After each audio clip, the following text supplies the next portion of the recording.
Lo tahu nggak, Indonesia itu hampir aja jadi lokasi syuting film terbaru Marvel, tapi dibatalin. Ramai orang Indonesia yang mengaku bahwa film Marvel Thunderbolt hampir memilih lokasi di Indonesia.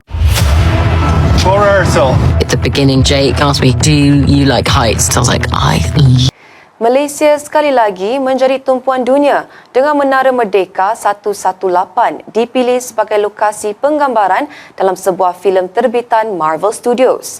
It was a mad experience. I loved it. And I loved being in Malaysia, and I really want to come back and actually spend more time there because the food was Lu sadar gak sih guys, gedung ini tuh gak jadi-jadi. Padahal kalau proyek ini kelar, menurut gue bakal jadi ikonik dengan ciri khas menara kembar tertinggi di Indonesia, guys. Kamu harus tahu, ini gedung tertinggi di Malaysia dan nomor 2 di dunia. Mendunia para sahabat Malaysia, Marvel artis ternama pilih syuting di Malaysia berbanding di Indonesia. Kok bisa? Assalamualaikum warahmatullahi wabarakatuh. Jumpa lagi para sahabat dan teman-teman dengan Mas Farhan. Gimana kabar-kabarnya? Semoga kalian semua sehat-sehat sahaja. Yang baru bergabung di videonya Mas Farhan, jangan lupa bantu sokongannya dengan like, komen, share, dan subscribe-nya. Terima kasih banyak-banyak yang sudah bantu sokong di channel ini.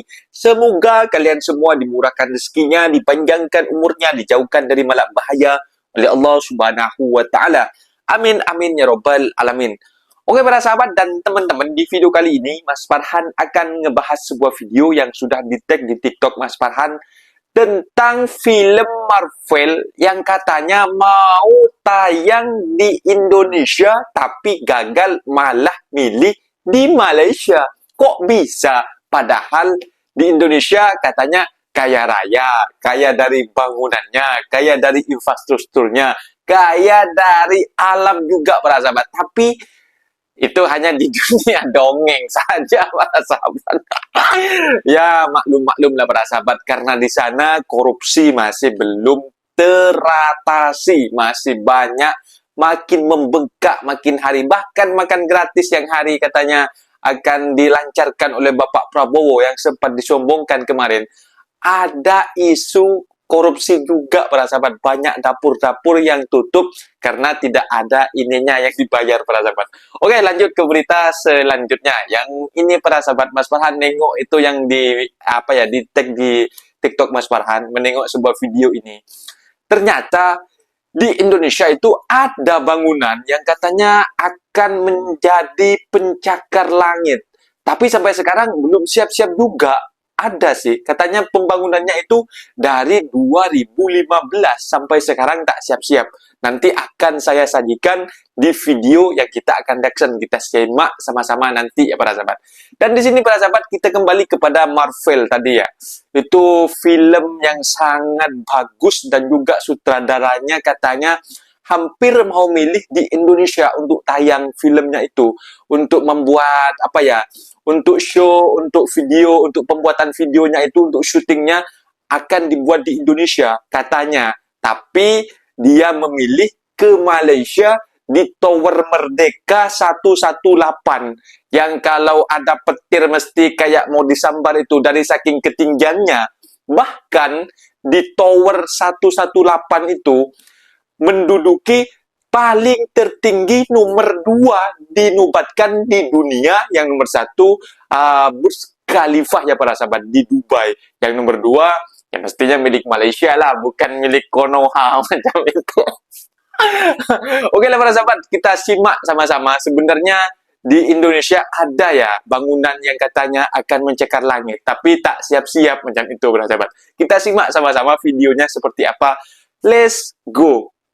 Malaysia sekali lagi menjadi tumpuan dunia dengan Menara Merdeka 118 dipilih sebagai lokasi penggambaran dalam sebuah filem terbitan Marvel Studios. Ia bukan sahaja mengangkat mercu negara ke persada dunia, malah ia menunjukkan keupayaan lokasi di negara ini untuk menarik minat produksi antarabangsa.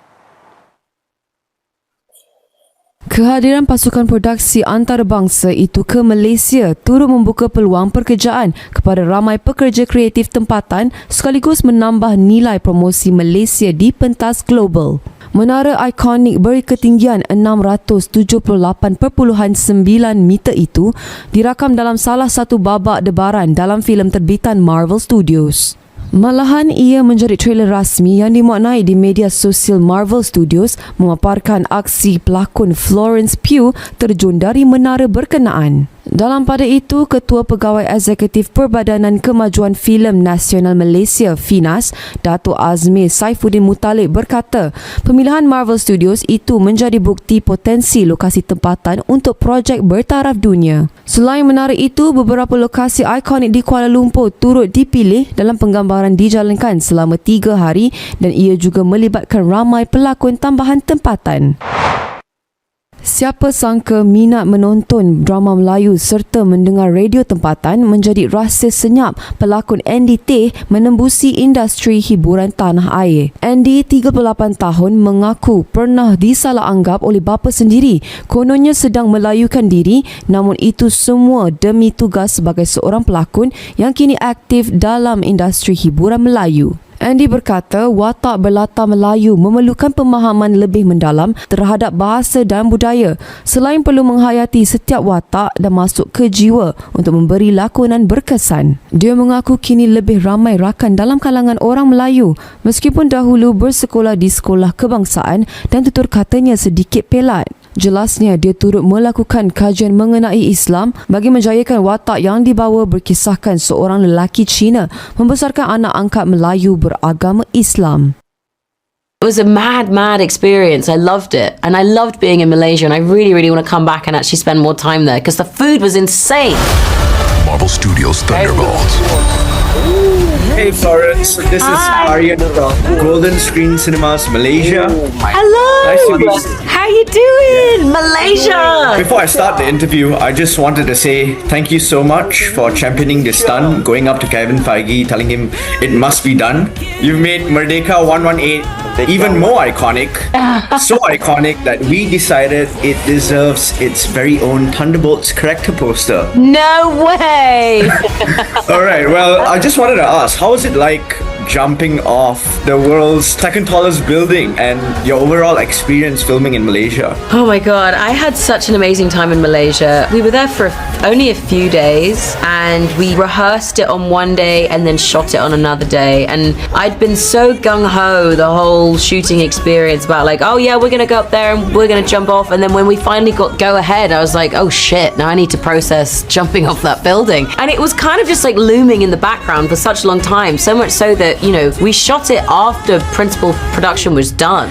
We'd shot the whole movie and then we were the last unit to go out and shoot that tiny other bit, so everybody had been wrapped. So it really was like this final challenge that I needed to do, the biggest challenge that I needed to do in order for this movie to be completed, and it was just absolutely amazing. It was exhilarating. For the few days that we were there, my best friend came out with me and he wanted to be a part of seeing me do this stunt, and he was like, you know, I wasn't scared for you because you weren't seem like you were nervous at all, but every now and then I would catch you looking out the car window and you'd just be staring at it. I had this relationship with the building for the few days that I was there where I would just be like having internal conversations and just like really coming at peace with what I was about to do, and it was a mad experience. I loved it, and I loved being in Malaysia, and I really want to come back and actually spend more time there because the food was insane. There's a great setup to my second question. Okay. I know you're a foodie, and I was wondering if you had the chance to try some local cuisine, and will you be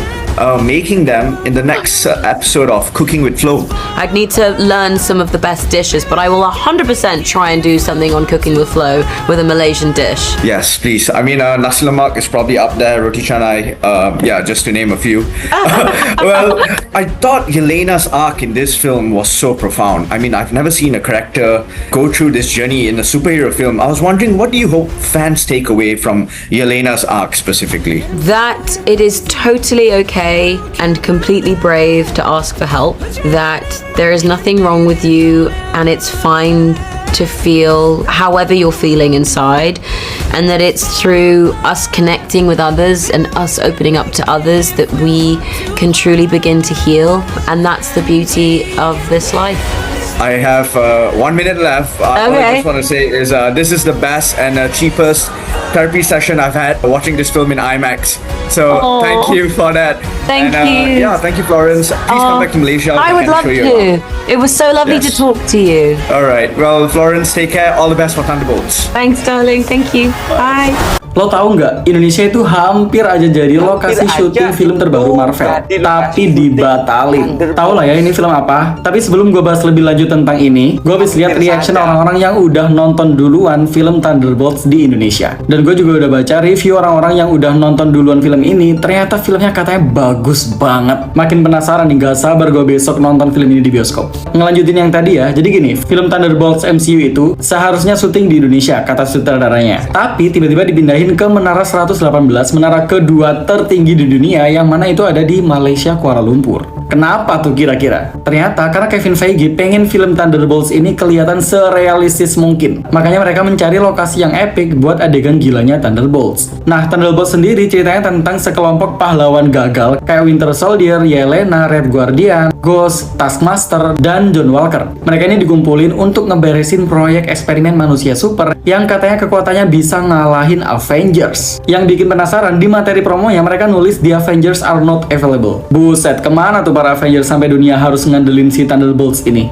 Masalahnya ada rumor juga nih, Thunderbolts bakal jadi jembatan penting ke film Avengers Doomsday. Apakah ini awal dari perang antar universe yang besar banget itu? Pokoknya kalian tonton aja filmnya. Bakal tayang reguler di Indonesia tanggal 30 April, 2 hari lebih awal daripada di Amerika. Kalau mau makin nyambung pas nonton, jangan lupa rewatch film pendukungnya kayak Black Widow, Hawkeye, The Falcon and the Winter Soldier, Ant-Man and the Wasp, dan Black Panther Wakanda Forever. Gue saranin book tiketnya dari sekarang dan jangan lupa ajak temen dan pacar kalian buat nonton. Thunderbolts katanya jadi salah satu film terbaiknya Marvel, cuy. Film ini disebut-sebut akan jadi titik balik Marvel Studios dalam beberapa tahun terakhir. Antusiasme orang-orang terhadap Thunderbolts bener-bener gila, cuy. Terutama setelah beberapa screening digelar di berbagai kota di Amerika Serikat dan bahkan di Indonesia. Reaksi awal yang muncul pun penuh pujian, bahkan disebut sebagai salah satu proyek paling segar dari Marvel sejak lama. Film ini juga mendapat banyak ulasan positif dari kritikus film di media sosial, cuy. Mereka menyebut film ini sebagai salah satu film terbaik Marvel selama bertahun-tahun. Katanya Thunderbolts ini punya plot yang padat, kejutan yang besar, acting yang luar biasa, dan ending yang bikin penasaran, cuy. Terus ada bocoran sedikit juga, katanya Thunderbolts ini akan memainkan peran penting di film Avengers Doomsday nanti. Hal ini menjadi sinyal kuat bahwa Marvel siap kembali ke puncaknya setelah beberapa fase yang dianggap lesu. Film ini benar-benar hadir sebagai angin segar di MCU, cuy. So, for your information, Thunderbolts bukan cerita tentang superhero.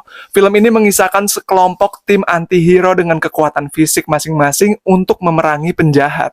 Tim anti-hero ini dipaksa bekerja sama dalam sebuah misi berbahaya setelah terjebak dalam jebakan memetongkan yang dirancang oleh Valentina Allegra de Fontaine. Tim anti-hero ini sendiri terdiri dari Yelena Belova, Bucky Barnes alias Winter Soldier, Red Guardian, Ghost, Taskmaster, dan US Agent atau John Walker. So, buat kalian penggemar MCU, ini adalah tontonan wajib yang akan memuaskan rasa penasaran dan antusiasme untuk petualangan Marvel berikutnya. Film Thunderbolts akan segera tayang di bioskop tanah air pada 30 April mendatang. Siapa nih yang udah gak sabar pengen nonton filmnya? Coba absen di kolom komentar. Kau tahu tak, Malaysia merupakan negara keempat dunia yang mempunyai bangunan tertinggi. Indonesia dan Thailand masing-masing berada di tangga ke-9 dan 10. Okey, sekarang Malaysia memiliki 355 bangunan tertinggi. Malaysia memiliki sebanyak 293 bangunan berketinggian 150 meter ke atas, 67 buah bangunan 200 meter ke atas, 6 bangunan dengan ketinggian lebih 300 meter. Okey, 5 bangunan tertinggi di Malaysia ketika ini adalah Merdeka 118, The Exchange, lepas tu Petronas Twin Tower, Petronas Twin Tower 2 serta Four Seasons Place. So, secara tidak langsung, kesemua bangunan ni mampu mengatasi negara lain di Asia Tenggara. Okey, selain dari itu, 3 negara teratas yang memiliki paling banyak bangunan percakap langit kat dunia adalah China, Amerika Syarikat dan United Arab Emirates. Lu sadar gak sih guys, gedung ini tuh nggak jadi-jadi. Padahal kalau proyek ini kelar, menurut gue bakal jadi ikonik dengan ciri khas menara kembar tertinggi di Indonesia, guys. Ini menarik sih. Kenapa gue tertarik bahas gedung ini? Ya karena gue penasaran aja. Setiap gue berangkat kerja selalu ngelihat gedung tinggi ini. Tapi kayaknya proses pembangunannya tuh stuck di sini-sini aja, cuy. Ada yang tahu penyebabnya apa? Setelah gue riset tipis-tipis, gedung ini tuh namanya Indonesia One yang dibangun sejak 2015.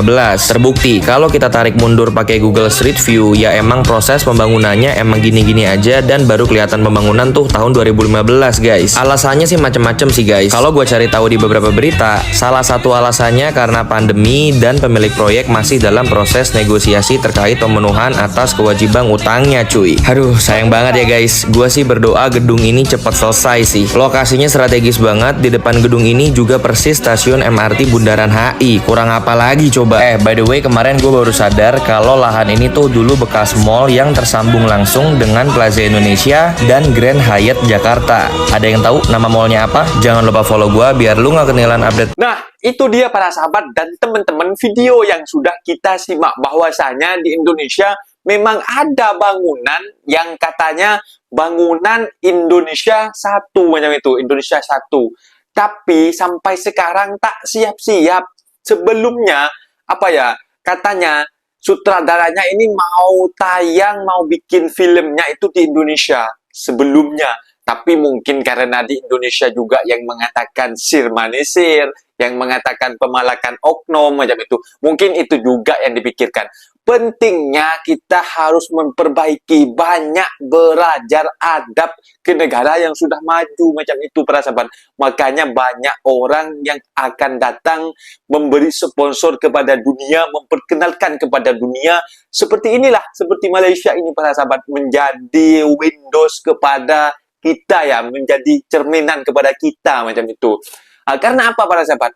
Malaysia sudah dinobatkan punya bangunan tertinggi nomor 2 di dunia dari Burj Khalifa macam itu para sahabat. Dan yang dikatakan bangunan tertinggi dunia namanya Merdeka 118 para sahabat.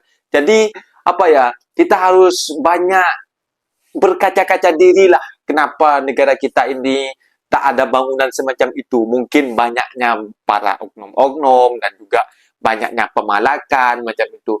Jadi ada bangunan yang mau setinggi juga di Indonesia itu, tapi tak jadi-jadi sampai sekarang yang kita tengok dalam video itu. Kenapa tak jadi-jadi? Apa alasannya? Katanya adanya pandemi COVID, katanya berhenti karena adanya pandemi COVID yang lain. Kan pandemi COVID sudah habis, kenapa tidak dilanjutkan? Apa dananya sudah habis macam itu?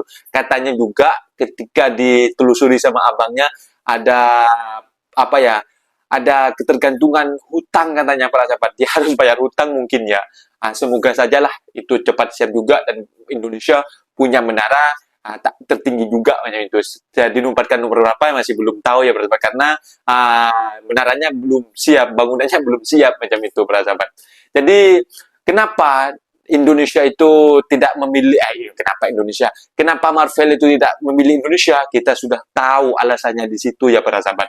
Jadi buat netizen Konoha, jangan selalu mencari kesalahannya. Kalian itu harus banyak belajar macam itu, termasuk daripada adab. Kalian itu harus harus belajar macam itu para sahabat. Mungkin videonya sampai di sini para sahabat dan teman-teman. Apabila ada kata benda yang silap, Mas Farhan minta maaf sebesar-besarnya. Mohon dibenarkan di kolom komentar. Mas Farhan undur diri. Assalamualaikum warahmatullahi wabarakatuh.